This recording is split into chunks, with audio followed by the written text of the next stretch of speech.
Hello, and welcome to the Back Room, where we talk about politics around the globe, across the country, and right here in New York, including the Bronx.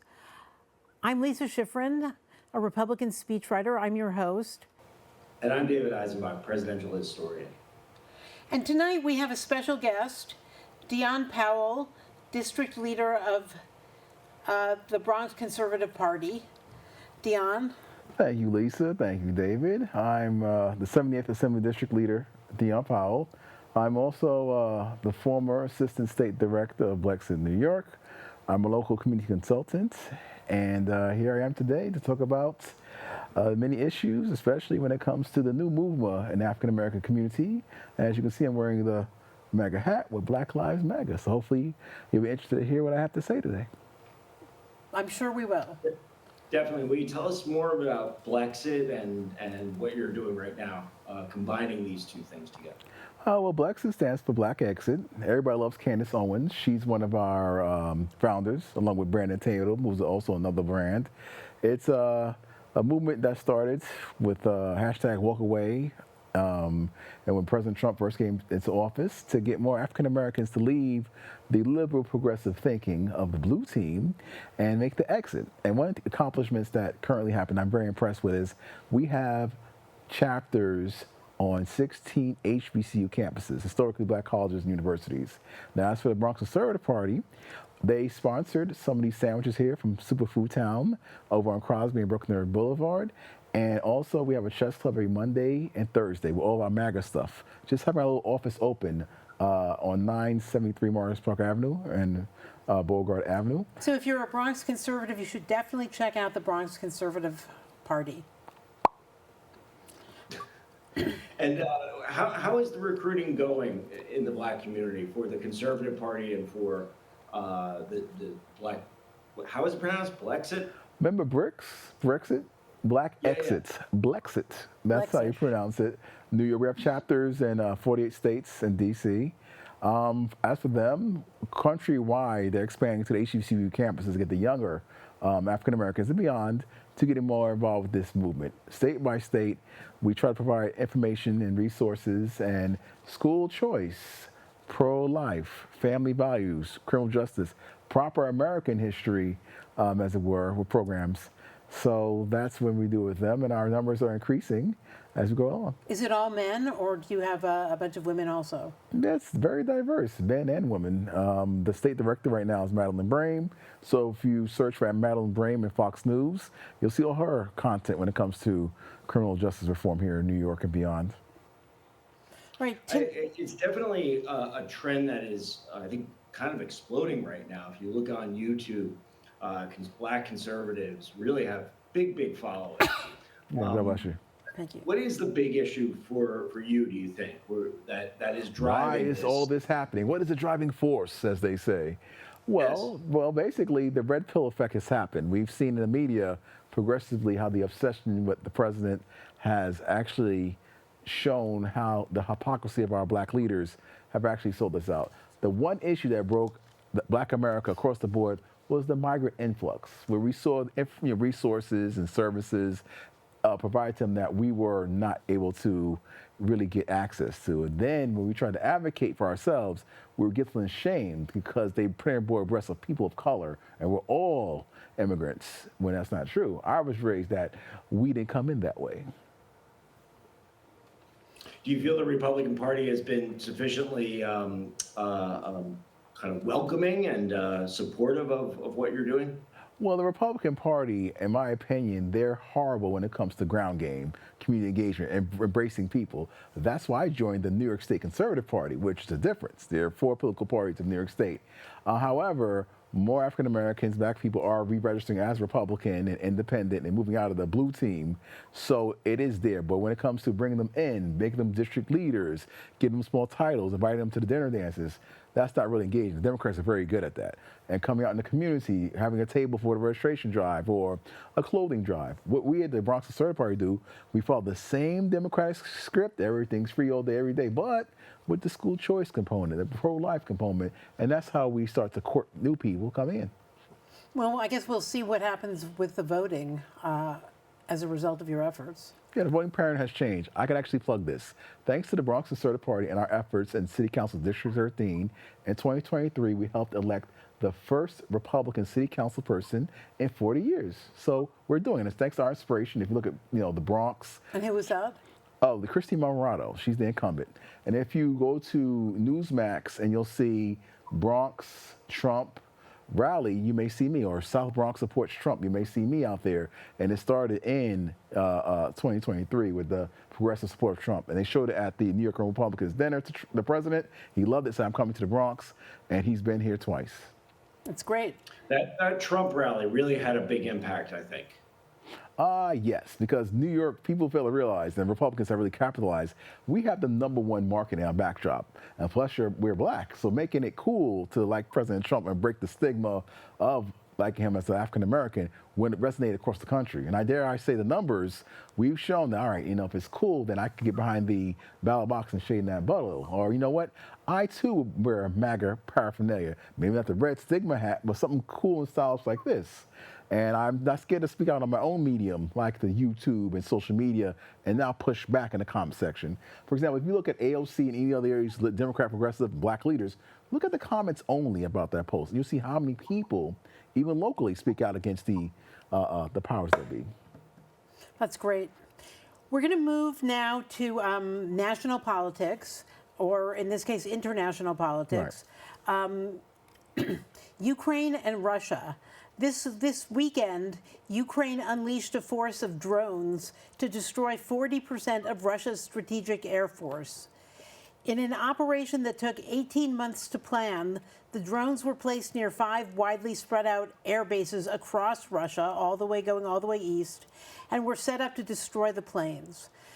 Vladimir Putin is very angry about this, but many American strategists think it was a brilliant move to do something so aggressive and genuinely destructive of Russia's power. Will this make Putin more or less likely to negotiate a ceasefire and a peace deal? And will Donald Trump get that peace deal he's looking for? Well, it makes World War III more likely.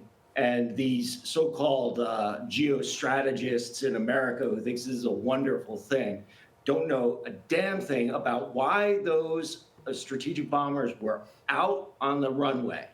And the reason is because the United States and Russia have a long-standing agreement. We put those airplanes out there so that neither side thinks the other is going to start World War III. That's why they were vulnerable. That's also probably why Zelensky did not tell Donald Trump that he was planning this thing. That will have absolutely no impact on his war, because those are strategic bombers. They're not used in Ukraine.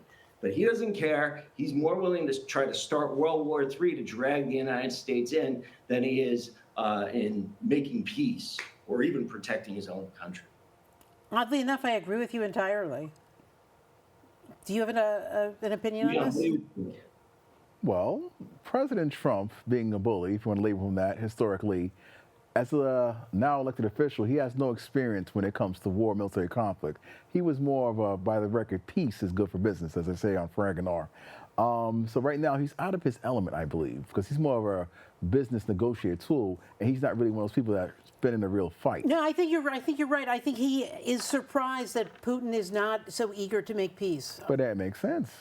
If you think about it, Zelensky is going rogue, Trump is pulling his thing, and I believe the opposite will happen. I believe Trump will actually be a turtle and pull back and be more isolationist and just let them deserve each other and let Putin come out the victor. Let's have some peace for a change. Well, it's interesting because I think that Putin is thinking that that's how Trump's going to approach it. Beautiful. I'm with it, too. He cuts off the money, cuts off the weapons, cuts off the intelligence, then Ukraine is completely going to fold. Beautiful. Well, I read an analysis today that talked about Ukraine just being in a bad position, that Russia is just clearly winning on all fronts. Yeah, well, this is what happens in a war of attrition. It's ugly, but the Russians are good at fighting this war in which you just wear the other side down because you got the numbers on your side. Your technology might not be as good, but this is how World War II was won, and this is something they did against Napoleon, and they're doing it against Ukraine. And what happens is there's a tipping point where things start to collapse. And the Russians are in the driver's seat from here on out.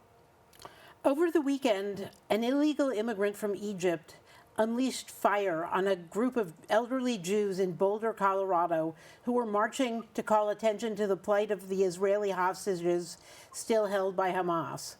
The Egyptians sprayed the Jews with a flammable substance, then threw Molotov cocktails at them to light them on fire. 8 people are hospitalized, including one 80-year-old Holocaust survivor. The Egyptian, Mohammed Solomon, shouted, "Free Palestine." This comes right on the heels of the young couple in Washington, D.C. who were shot dead by an American who also shouted, "Free Palestine." Where does this anti-Semitism come from, and what should be done about it? Well, the anti-Semitism, of course, has been with us for a very long time. And I think But not in this form. Not in this form. No. What I'm saying is, it's that, like it wasn't like it wasn't there. Now it's just getting to a whole other level, and clearly these are acts of terrorism. But I'm curious what you think. Why isn't there more of an outcry about cracking down on these acts of terrorism, Lisa? I think there's plenty an outcry about cracking down on acts of terrorism. I think Donald Trump, again, has kind of confused the issue by making this about the man being an illegal immigrant, when in fact this is just about pure anti-Semitism. Trump has been very good about anti-Semitism as it comes out of the universities. I mean, this is why he's fighting with Harvard about funding them. Over their anti-Semitic treatment of Jewish students and their support for Hamas. Ditto Colombia. So I think in general, there has been a serious Republican response to anti-Semitism. I think Democrats have been very weak on this, and that is a real problem. You would, like to see Democrats responding with the same vigor that they would if, in fact, this was anti-Black behavior. Dion, what do you think? Oh, I'm of the belief that the word Zionism doesn't come up.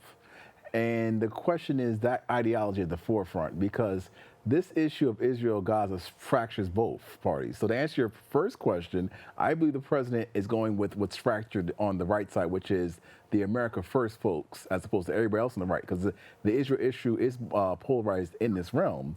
And so with the America First folks, immigration would be the number one issue to at least try to appease everybody on both sides, meaning that we put our priorities above Israel. And a lot of people feel as though this Israel-Palestine issue on the right is pushing Israel above America. And that's always been a contention there. But this isn't really about Israel. This is about, it is certainly, you can weave Zionism into it because most Jews are in fact Zionists. But this is anti-Semitism. It's not, I mean, this is not about, when an illegal immigrant in Boulder, Colorado, torches a bunch of elderly American Jews, Israel has nothing to do with that.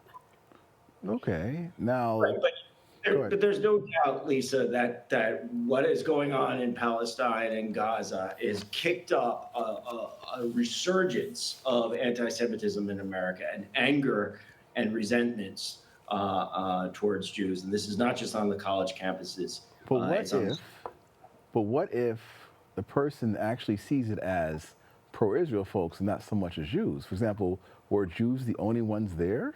You see what I'm saying? Was it like, we're Jews, we're here, or we're just supporting Israel here? Because sometimes these people, because I deal with both people in the same realms of pro this, that, and the third, and some people just see them as a mass pro-Israel audience or a mass pro-Palestine audience, when it's more little nuances than that. I think these were Jews, but I take I take your point. They could have just been pro-Israel. Right, and so these people, their intent is not targeting Jews as opposed to pro-Israel folks. So to be labeled anti-Semitic would be easy, but for them, it's like they'd probably, then also the mental illness component, because with hatred, just like for Trump derangement syndrome, which we know could have been the overall overlaying factor. Because remember, the guy did stand there for a period of time and didn't try to escape. So that's a little psychological. No, it's true. He clearly is mentally ill. He clearly is a terrorist. I mean, and a happy terrorist, happy about to promote his viewpoint. He didn't run away. He wanted to make his point. But don't normally terrorists run away after a situation like this? Some do.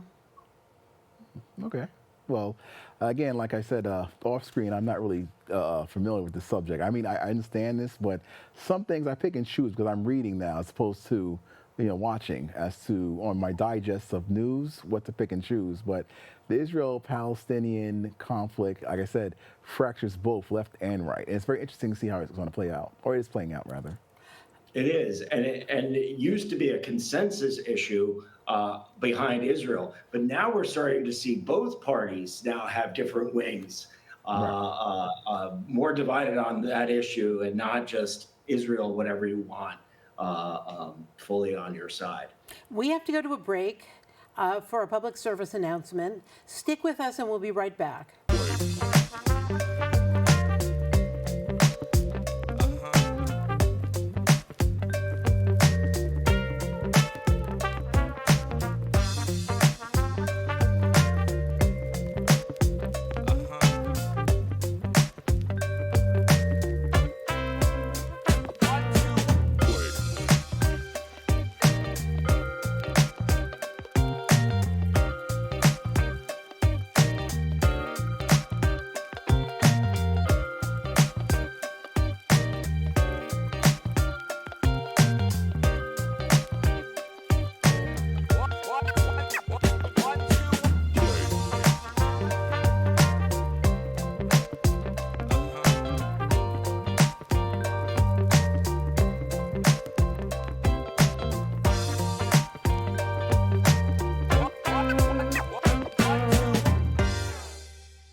Welcome back to the back room.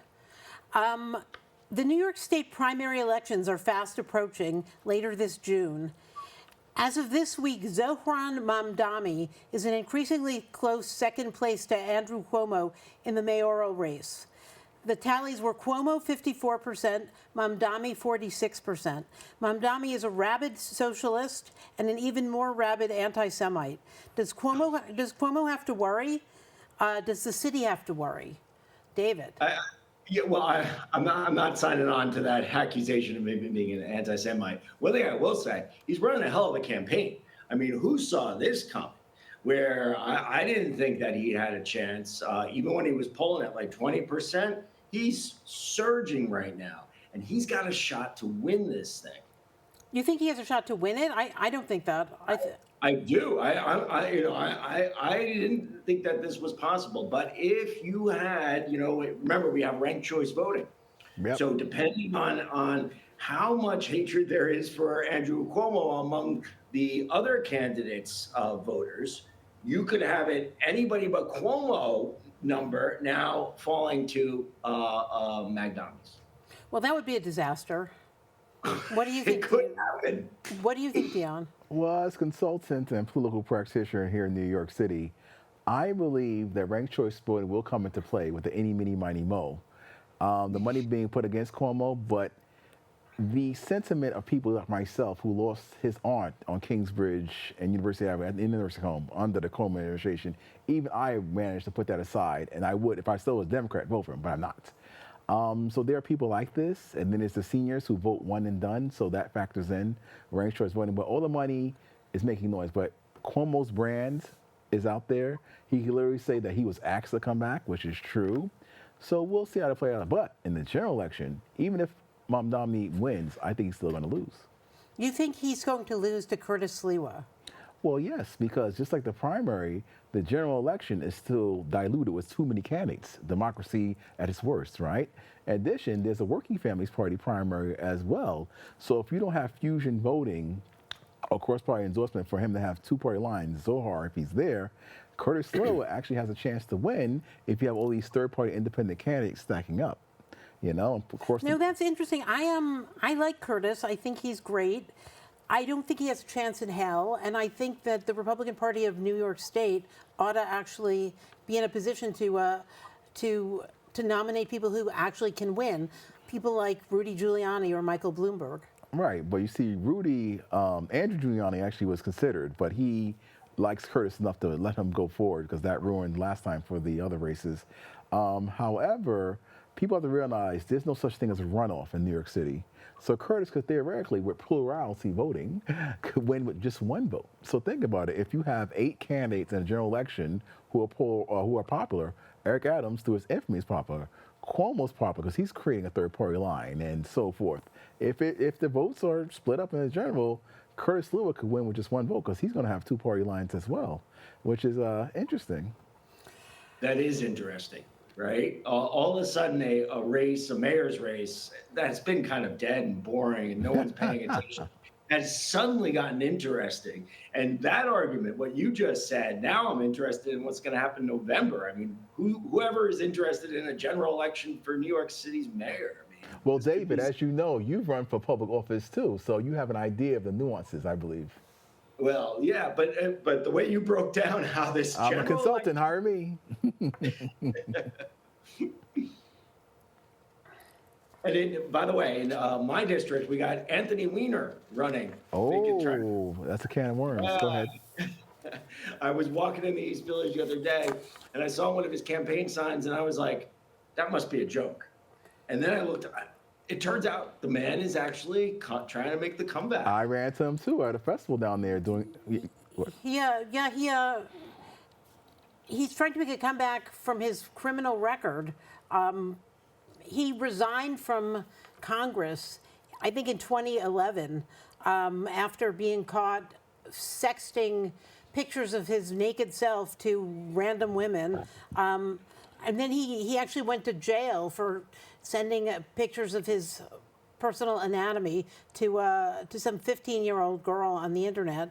Do you think he has a chance? He's running for city council in District 2. Well, here's the crazy thing. Remember, Lisa, after he resigned from Congress, he then ran for mayor and he was at the head of the pack. He would have won again if he hadn't gotten caught again, right? So that's democracy. Well, that doesn't speak so highly of him. Very tolerant, people. And the question is, do they believe his line right now that he's a new man and he's changed and give me a third or fourth shot?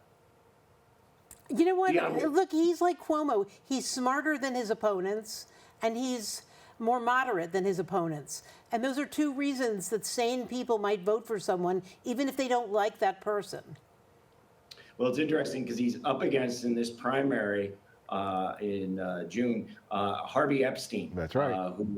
Who's an assemblyman, and he's got a following in the East Village. And so you've got two heavy hitters in that New York City Council primary. So what do you think is going to happen? Harvey Epstein. Really? Yeah, I think Harvey Epstein. Yep, me too. Politics is all local. He's a sitting assemblyman. He's got lots and lots of connections. He's got a following. He's got a profile. So I don't know. I don't know if. But I think he's going to lose the general to our guy, Jason Murillo, a.k.a. DJ Oh, tell us Loudmouth, about you. because, again, you're talking to a third party, the Conservative Party, and we actually looked past the primary to the general, and that's where our point of view comes from.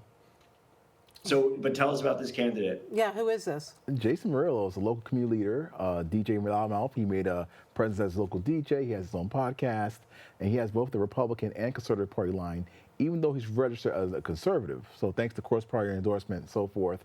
And actually, you know, the numbers from 2024 from the votes for President Trump are in his favor. And Anthony Reeder is leaving a bad taste in the district as to the primary. So that may actually spill over into November, especially if all the votes for the mayor are fractured. What comes down the ballot to Jason might push him over the top with the, you know, discuss for the Democrats. And this is November. This is November. Uh-huh. What other candidates are you seeing that you have real high hopes for in November? Well, in the Bronx, we have the Bronx Conservative Party is putting a lot of candidates on the ballot for a lot of things. We have our borough president candidate, Grace. We also have Gonzalo Duran, who's running for public advocate across the board. And believe it or not, there's going to be a Republican comptroller primary with my guy, Danny Mayo, and also our Conservative Party Republican candidate as well. So there's going to be a lot of noise across the board, and people are paying attention now, and they have more options in democracy. So in November, we'll see. So I believe all those Democratic votes will be fractured, and we should get a lot of spillover. We may not win everything, but I think we're going to pull a lot of red seats this year. No, I think even if there's just a big increase in conservative numbers, that would be a great victory. Right. I think that's guaranteed there's going to be a big increase. And there has not been this much energy for Republicans and conservatives in New York City in 2 decades, I'd say. Right. And remember, voter turnout is going to be nice and low because New York City campaign finance, the Board of Elections, are terrible. People should have known who the candidates were publicly 5 weeks ago or 4 weeks ago when they were certified candidates for the Democratic Party. But now the voter guide's going out, it's online, and people are nice and complicit and complacent. So low voter turnout in this business is a good thing. And look, as an angry Democrat, let me just tell you, right? The Democratic Party deserves it. Okay. When you're this, when there, you know, you've got a monopoly on the city and absolute power corrupts absolutely. You know, I'm cheering for a challenge to the corrupt Democratic establishment in New York And City. the city council is certainly corrupt. It is so progressive and so left-wing that it cannot be trusted. It needs some new blood. It's so bought off. I mean, the New York City real estate, the Board of REBNY, the Real Estate Board of New York controls the city council, and it's just mass corruption. I'd like to thank you all for watching.